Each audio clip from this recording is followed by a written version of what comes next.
I'm Jacel Delgadillo. I became a Cannamoms because my son became a cannabis patient. My son has Dravet Syndrome. It is a rare form of epilepsy. It's actually one of the chronic forms of epilepsy. It's very hard to manage with medication. Seizures started, he was born a healthy baby, a healthy little boy, and at 3 months, it's when he started his first seizure. I thought it was just a seizure. It could have been, due to shots. I wasn't sure. Took him to the hospital. They said it might be the last one. So the seizures started from there on, and they started growing in numbers. By 6 months, we were diagnosed with Dravet syndrome. When I looked it up, I thought it was the worst day of my life because all I could read was there's no cure for it.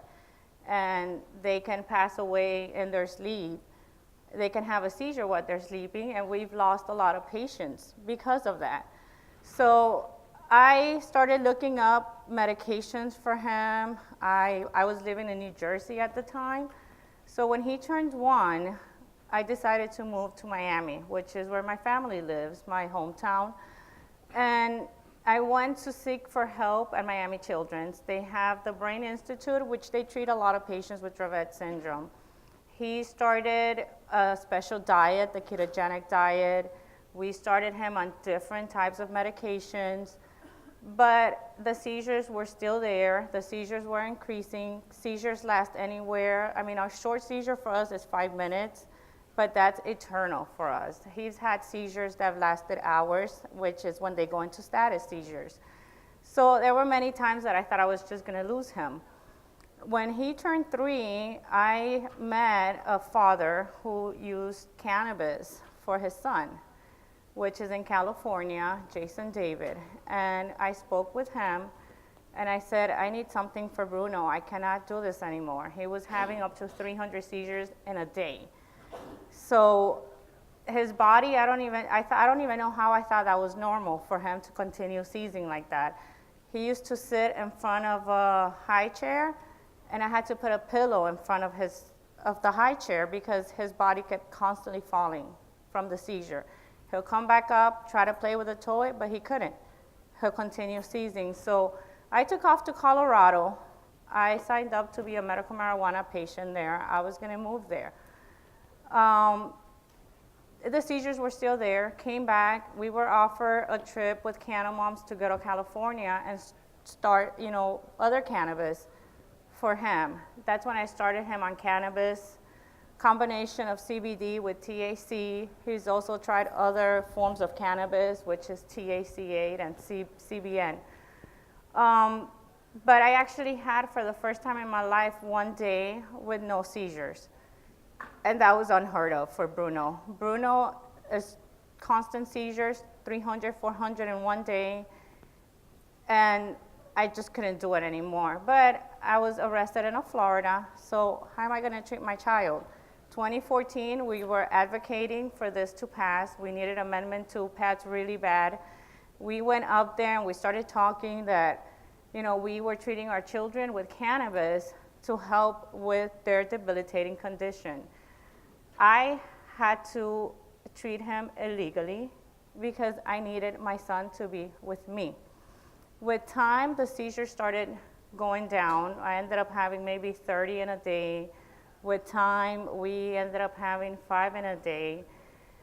I can honestly say that as of today, my son is 5 years old. He doesn't walk. He doesn't talk. I don't even think that he knew that I was his mother. But today, I can actually say, I think he knows that I'm there for him, that I'm his mother. And he has maybe one seizure a week. And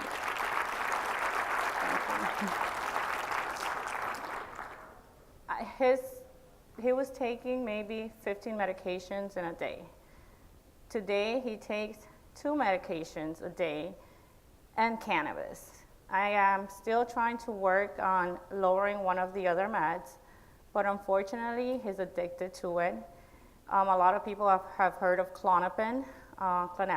He takes 2 milligrams a day of that. If I miss a dose, I'm going to have a seizure. If it's close to the time that he needs to take his dose, I can tell because his body starts shaking because his body needs that medication because he's so used to it. He's hooked on it. And it's a benzo, so it's really hard to even start the weaning process. I'm afraid to touch the weaning process for that medication. When Amendment 2 finally passed, everybody was asking me, how do I feel? And my first response was, I can treat my son legally now because he's now a medical marijuana patient in the state of Florida.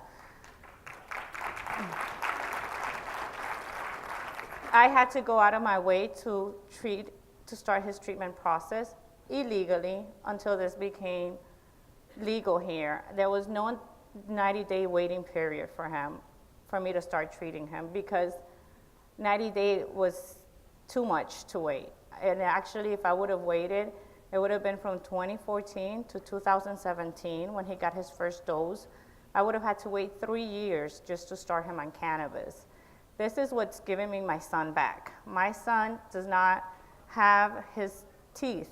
They had to be removed because of all the medications that he was taking. So all his baby teeth were taken out. He has 6 root canals, and everything was done in a procedure. So a root canal for an adult is painful. Imagine a child that's only 4 having all his teeth removed and having root canals done. And this was a product of the side effects from the medication. He also was diagnosed with drug-induced lupus, which one of the seizure medications caused that for him. He was also taking a veterinarian drug, which is not FDA approved, but I still had to pay for it. So this is where my fight came in. Why is it that it's okay that I can pay for that, but I cannot pay for cannabis, which is actually helping him with very minimal side effects? And one of the side effects that I have from giving him cannabis was preventing a G-tube on him because he started eating and he started gaining weight, and they wanted to put him on they wanted to do a G-tube for him because he was losing too much weight because of all the seizures. And I told the doctor, I'm like, I'm not going to do a G-tube because he doesn't have problems eating. He's not eating because of the seizures, but there's a solution for that. And if I want to try it because it's a plant, it's a medicine, he should be able to, it should have been his first choice, not the last choice. I think I could have had my son walking now, talking, if it would have been my first choice. My son couldn't sit up on his own. He is actually crawling now, and he's 5. So he's actually crawling. He's actually taking baby steps with support, which I never thought I would actually see that. And he found his voice. Now he screams a lot. He's always going, ah! But it's because he found his voice, and it's his way of talking. But I'd rather have that than to have the child I had before, that I could just leave him on a sofa, on a chair, and not worry about him falling because he was like a vegetable. Now I have a child that pulls my earrings, pulls my hair.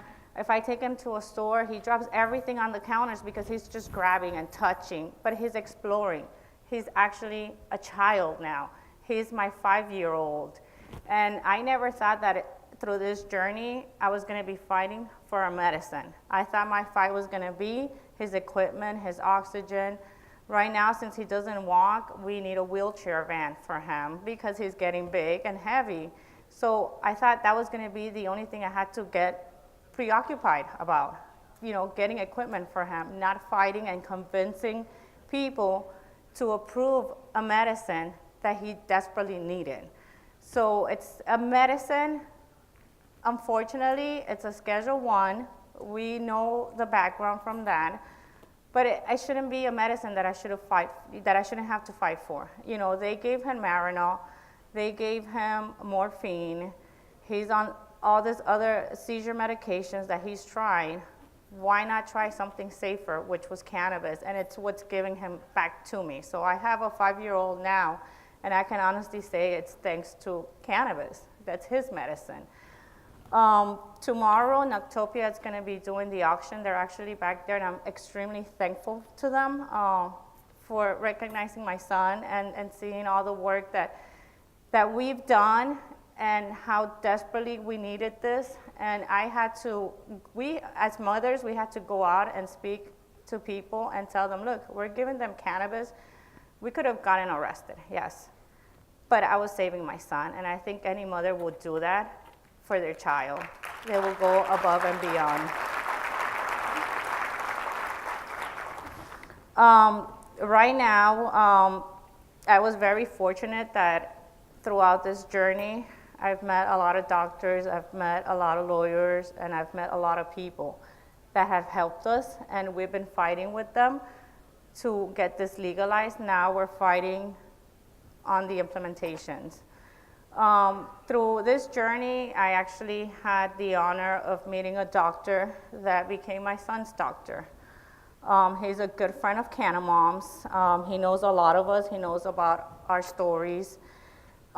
He is a personal friend, and he stands at the forefront of this fight with his patients because he goes through a lot of patients. You know, he sees a lot of patients, and he knows how needed this medicine is for our patients, and my son's doctor.